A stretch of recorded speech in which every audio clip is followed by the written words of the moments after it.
Hey friends, guess what? It's Trekking Tuesday, Season 2, Episode 1. That's right. Welcome to the new year.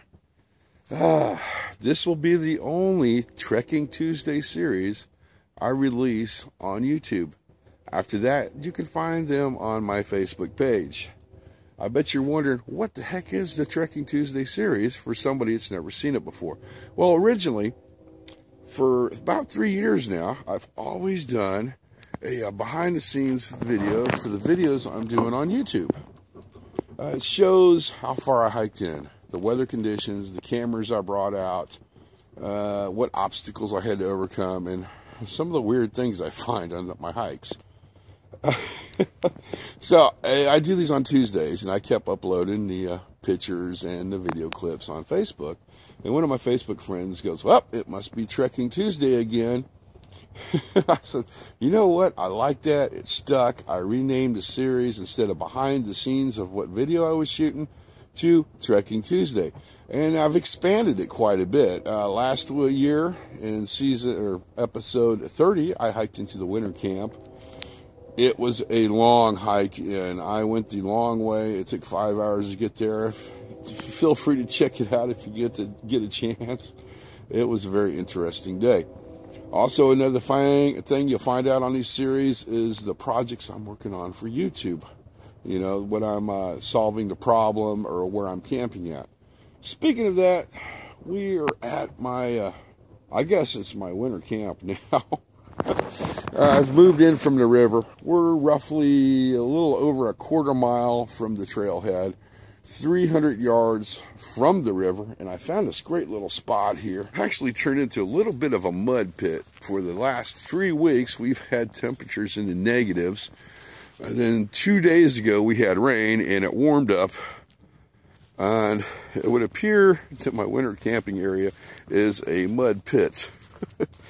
But I think everything I need is still here. It's just going to be a pain in the butt to get to. The pack I brought in, of course, is the outdoor products pack. I brought in a shelter system and a bunch of poles. Temperature. I checked it before I left the Mountaineer. It was right around 34 degrees. Supposed to be a high of 45, which is going to make this worse. So, I don't think I need a shelter because it's not that windy, but I do need to do some work right in this area here, and you'll see that as we go along, and I'm going to get very dirty in the process. I'm thinking if I do set up a shelter, I'm going to do it over here. Okay, so I need to get some stuff out of the pack, and then I'll go into more detail what I'm doing. Oh my, right off the bat, we broke a tripod. First one of the year. Go figure, huh? Okay, another little heads up. I just realized which camera I brought. Sometimes the humidity gets to the microphone and distorts the audio a little bit, so let's hope that doesn't happen. I'll try to clean it out here in a minute. Okay, Jessica bought me this little thing. It's like, I don't know what you would call it. From her work. I guess it's like a little survival tool. She got it dirt cheap. Let's take a look at it real quick. First, right off the bat, this is kind of a dangerous setup because they put the axe in upside down. So I'm thinking if you go to open this up and not paying attention or shut it, you're going to cut your freaking finger on it. But axe isn't sharp anyway, and that's not the piece I'm really concerned about. This is what I like. It's got this little shovel here. Doesn't weigh nothing, and it disconnects.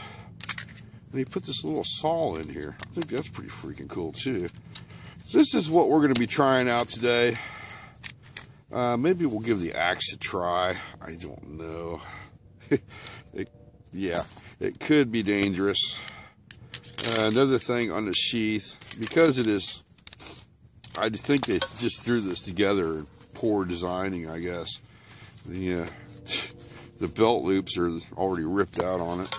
But the shovel is what I am concerned with, and because we got to do some digging here, lock that into place. And let me get set up over here, and we'll start digging a hole. Well, What we need to get to is under this mud, and it would appear to be frozen ground. So this is going to be a really good test for the shovel, because it's frozen solid. Look at that permafrost. All right. I need to carefully do this because there's something underneath there I don't want to damage. Let's see if we can get to it. Okay, I'm seeing the clay here. So, oh my. This is not going to be as easy as I thought it was.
I can honestly say the little shovel impressed the hell out of me.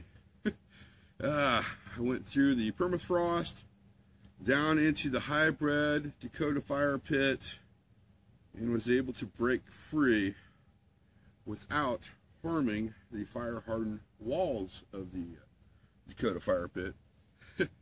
I bet you're wondering what the hell that pipe's for. Well, I'll show you here in a minute. Okay, the next thing I need to do is grab a couple of these poles over here and insert them into the fire pit somehow. We are going to be experimenting basically with a self-feeding fire. And I'll show you why in a little bit.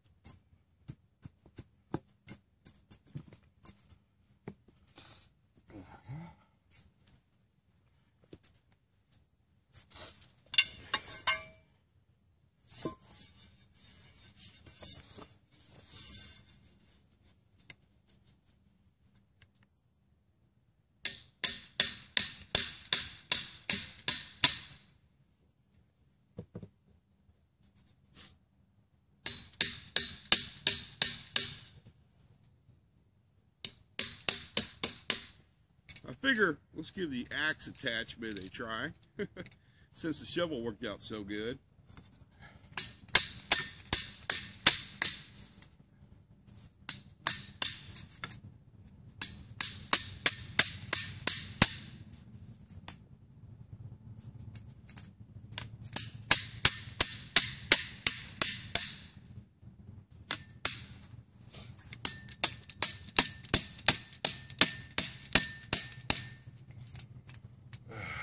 Okay, the goal is to pile the wood up here and the wood up there, have it resting on the pipe as it burns, flipping over, falling into the fire, and then the next log sliding down, and so on and so forth.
Well, I got it set up.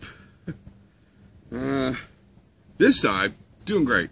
That side is crooked, and I think it's because there's one of the logs is bigger on one side than the other. It's causing that to happen.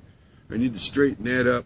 I put some dirt behind this one to keep the fire from not coming up the back side here and catching that ablaze. I think this side's going to be perfect, to be honest with you. I need to straighten this one up, and then we just pretty much sit back and see what happens. It's either going to work or be an epic failure.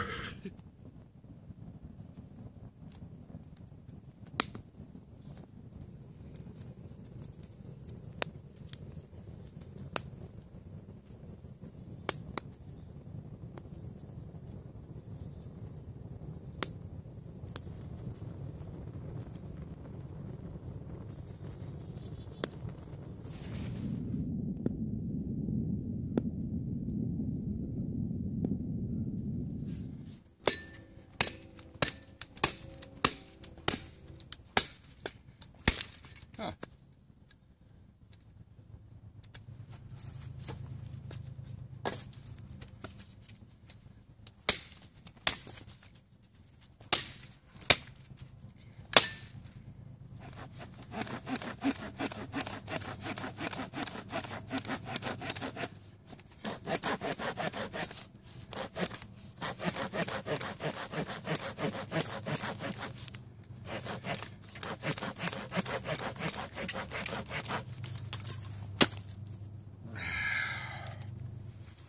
I bet you're wondering what my thoughts are on this 3-in-1 tool, and I'm going to give you my opinion on it.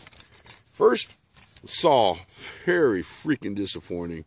I thought it would cut better. Obviously, I was wrong.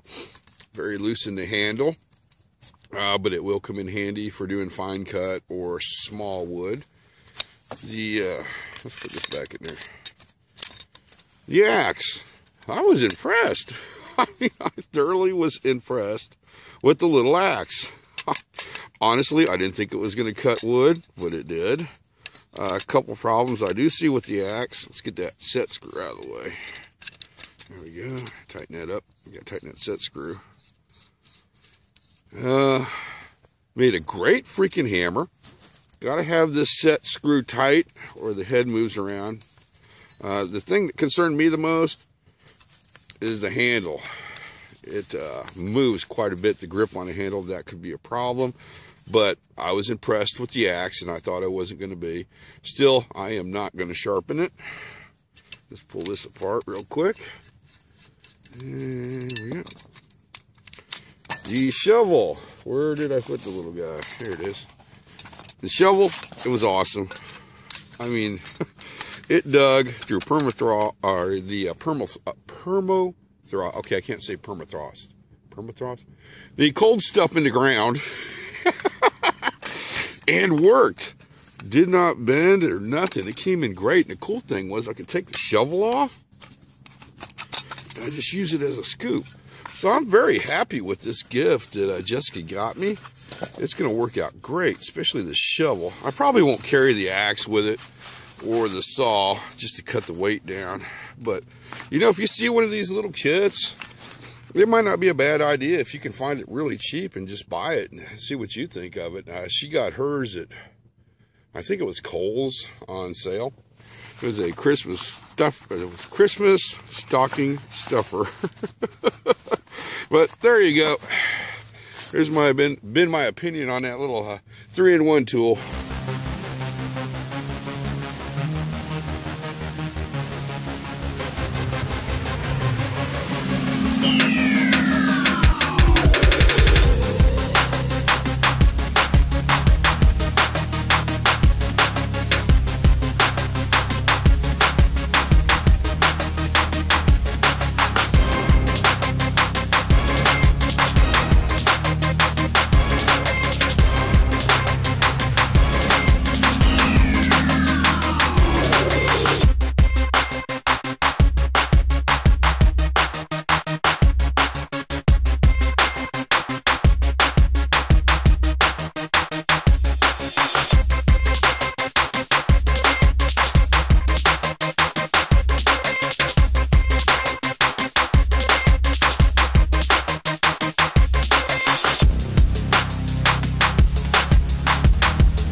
bet you're wondering what my thoughts are on a self-feeding fire. I'm going to be honest with you. It actually worked. I was surprised. I only touched it 2 times. Once to remove the dirt that was right there because it was blocking the airflow. And then the other time when a log fell over, I put it back up on top. But other than that, I've stayed completely away from it and been running this time lapse right here. And in case you're wondering, this is a Microsoft time lapse. It only runs for 30 minutes and then you have to reset it because it is a free program. Not a big deal. So 30 minutes plus it takes 2 to 3 minutes to render the speed I need and reset the camera. So I'm thinking 2 hours off the wood I had on there. Yeah, about 2. Let's do 2.5 hours off the wood I had in there because I kind of messed with it and had to hook the battery pack up to it because she was kind of croaking on me. There we go. Yeah. So after it does this last time lapse, I'm going to go ahead and shut the experiment down because I know what I need to know now. Plus, I try to get out of here before dark. Never happens. For those of you who have never watched Trekking Tuesday before, I try to make it home by at least 7 o'clock so I won't get in trouble by Jessica. Does not always happen. Anyway, okay, so what is that pipe down there, I bet you're wondering, and why is there a hole here? Okay, the first thing is, this is what I call a hybrid Dakota fire pit. Wind, when it gets hot enough, it pulls the air through here, shoots into the fire pit, and heats the wood up. The pipe, actually, it's pretty cool. There's a hole here, right there. That's where the air inlet is, and I have a fan that blows through there. And this is one of my experiments I'm working on for YouTube. And there's a hole here. And the Lavu shelter goes right. Let's back up a little bit more so you can get a better look. Ooh, wow, this is all swamp land now. The Lavu shelter goes boom right there. So what's happening is the heat, or the air is blowing through the fire. The fire is heating up the tube and blowing it shelter. It worked a little bit. It needs a lot of tweaking. So with some ideas from friends on Facebook, I came up with a different design. Basically what's going to happen is there'll be an air inlet, round a Dakota fire pit, be a horseshoe right there, back in to the Lavu shelter, one good fan to blow the air through, and let's see, and basically we made a heat exchange. The purpose of the all-night fire, how are we doing on time here? Okay, we're good, is to keep that feeding while I'm sleeping.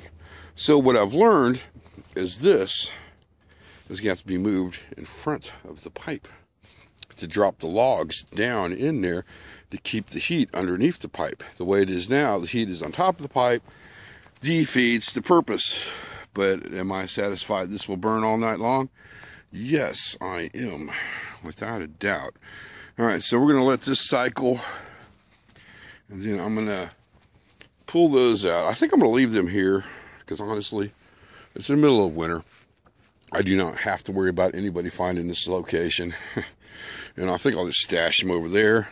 In fact, I probably won't even cover the fire pit up because everything is cold, it's wet, and the temperature's dropping like a rock right now. Might throw a little dirt over it just to make sure. All right, so where are we at? I'm very satisfied that for the most part, the fire is out. There's still some embers right there, but I just soaked that thing down with my leftover water. And I think we're going to be okay because it's just a mud pit out here. Stash the poles right there.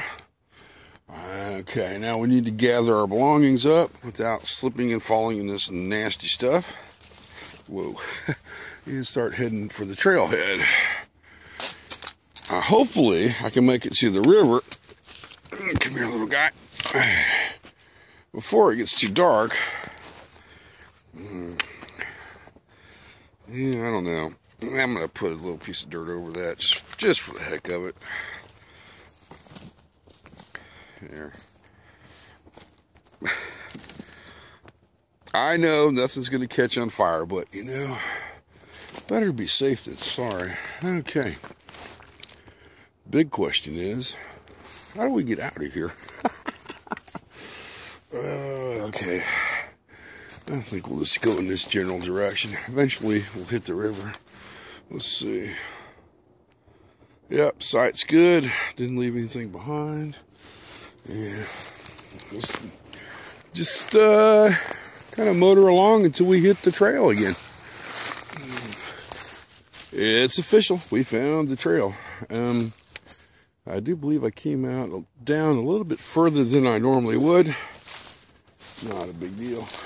Because if we go around that way, that's one of my camps during the summertime. But during the winter, you do not want to camp next to the water. It's just too darn cold. I mean, look at that. So I'm hoping we can get down a little bit further and get to the water so I can get some shots of it before it gets too dark, but I don't think that's going to happen. We'll see. God, can you imagine falling down there?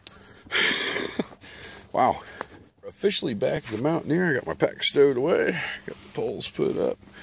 I'm going to drive down there and walk down and maybe get some shots of the river. Hopefully it's not too dark. We are not alone. There's somebody else down there. Huh, cool, huh? Alright, let's head down there real quick. I must have scared our new friends in the other car because they kind of shot out of the woods and hopped in and getting ready to take off. I got some shots of the river. Do not know if it's going to come out or not because it is getting dark. It is getting cold out. And the camera was doing that weird flickering thing, so I'm not sure what the heck that was all about. Well, it looks like we're going to wrap the old video up. This has been Trekking Tuesday, Season 2, Episode 1. I discovered that I like that new tool that Jessica got me, the 3-in-1 tool. The all-night burn fire was a success. I do still have to do some tweaking to it. And all in all, it was a pretty darn good day, although I just realized I forgot to cook me some lunch. Explains why I am freaking starving right now. Hopefully I'll get home in time and not get in trouble, and we'll get dinner. If I get home late, I will have to make my own dinner. That is the rules. Alright friends, thanks for coming along with me on my journey. And usually at this point I say see you on YouTube, but since this video is being released on YouTube, yeah. Oh man, it's starting to get really foggy out. That's going to be a weird drive home. So I'm going to say comments are more than welcome. And like always, friends, thanks for watching.